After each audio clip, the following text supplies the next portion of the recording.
Welcome to our channel. Today we how to configure router DNS for ad blocking on smart home devices. Easy tutorial step by step clearly. Start by identifying the router's web interface address, usually found on the device label. Connect your computer or device to the network. Open your web browser and enter the router's IP address into the address bar.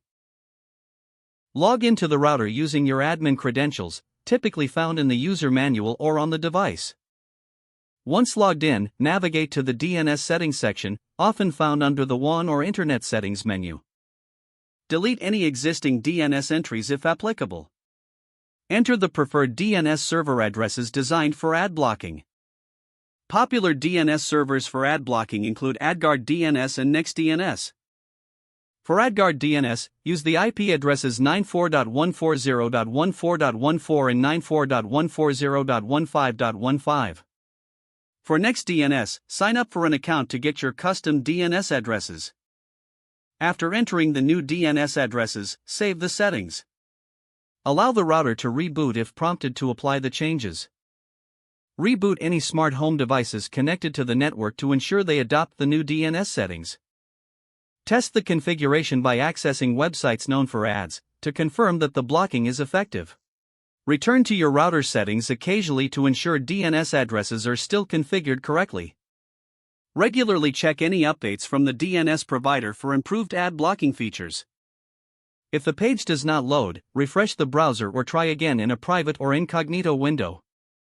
Make sure you are using the correct email address, then retype it carefully to avoid small typos. If your password is not accepted, use the reset option and create a new strong password you can remember. Check your spam folder for verification or security emails, then complete any requested confirmation steps. Enable two-factor authentication if available to improve account security and reduce unauthorized access risk. After signing in, review your profile details so your contact information and settings are accurate and current. If you see an error message, note it down and try again after restarting your device and internet connection. Log out when you finish, especially on shared devices, to keep your account and payment information secure. If the page does not load, refresh the browser or try again in a private or incognito window. Make sure you are using the correct email address, then retype it carefully to avoid small typos. If your password is not accepted, use the reset option and create a new strong password you can remember. Check your spam folder for verification or security emails, then complete any requested confirmation steps. Don't forget to like this video and subscribe to our channel for more step-by-step tech guides.